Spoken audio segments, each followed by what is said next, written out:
video di like dan subscribe gratis loh. Mengenal 7 pengikut Dajjal di akhir zaman. Fitnah terbesar akhir zaman ditandai dengan kemunculan Dajjal. Dalam banyak hadits tercantum dengan jelas akan bahaya makhluk ini. Bahkan, setiap nabi pun pasti memperingatkan umatnya untuk waspada agar tak termakan fitnahnya. Supaya umat Islam bisa terhindar dari fitnahnya, diantaranya adalah melalui jalur ilmu.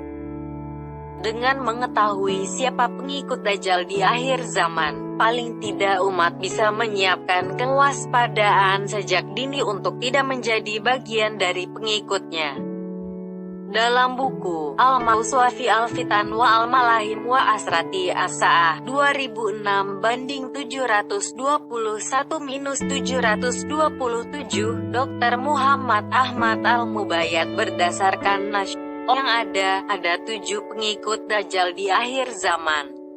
Pertama, orang-orang Yahudi. Terkait hal ini, Anas bin Malik meriwayatkan bahwa Rasulullah Shallallahu Alaihi Wasallam bersabda bahwa kelak Dajjal akan diikuti oleh 70.000 orang Yahudi dari Asbahan, sekarang masuk wilayah Iran, yang memakai baju tebal berjahit. Hari Muslim. Hadits ini bukan menunjukkan pembatasan jumlah, namun terkait betapa banyaknya pengikut Dajjal kala itu.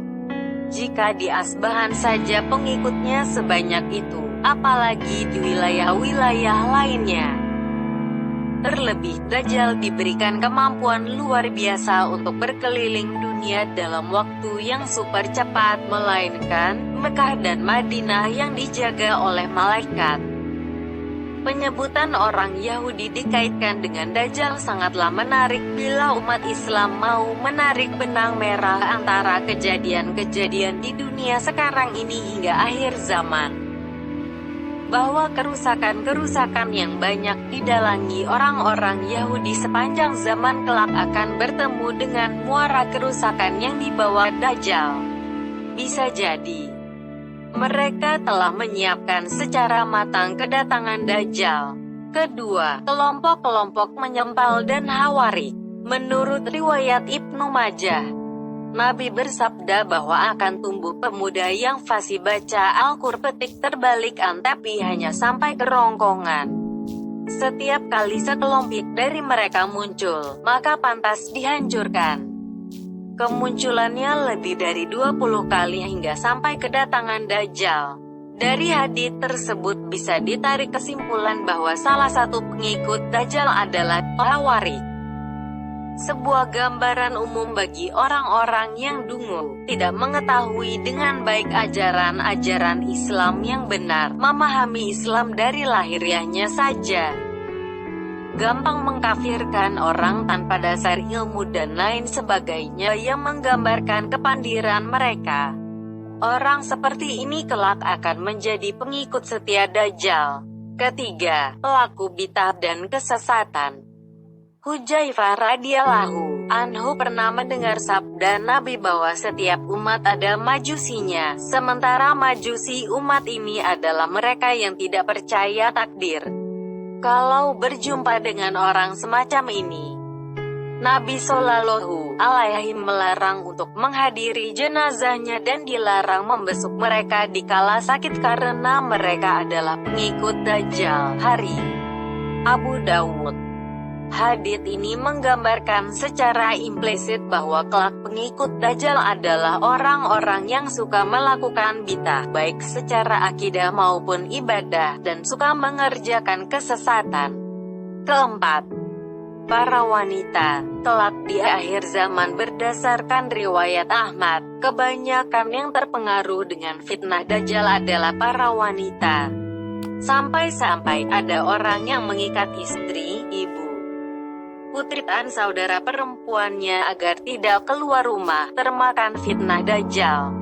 Hadits ini sama sekali bukan bermaksud merendahkan wanita.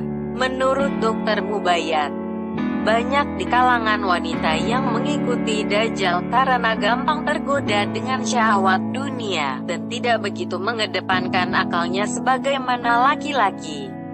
Sementara itu, fitnah Dajjal yang begitu menggoda di saat kondisi dunia kala itu begitu memprihatinkan, misalnya api diperlihatkan menjadi air.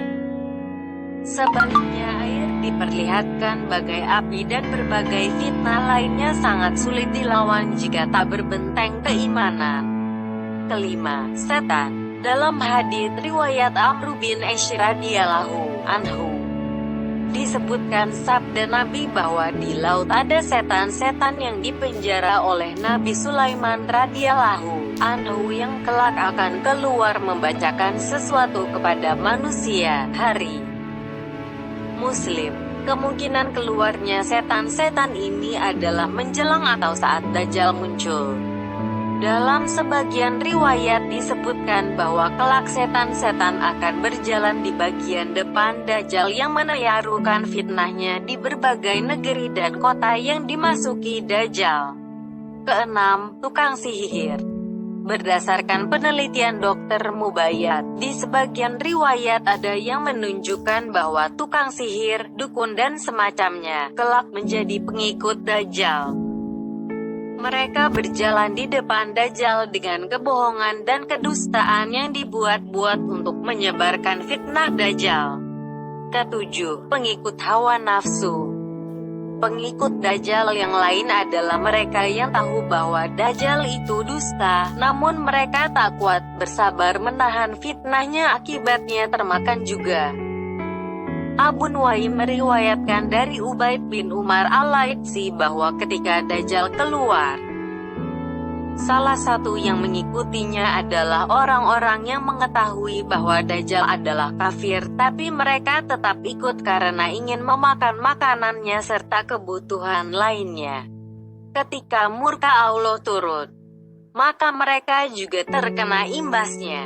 Dari ketujuh orang pengikut Dajjal, setidaknya umat Islam bisa waspada sejak sekarang dengan tidak latah terhadap orang-orang Yahudi yang konon sekarang menguasai dunia.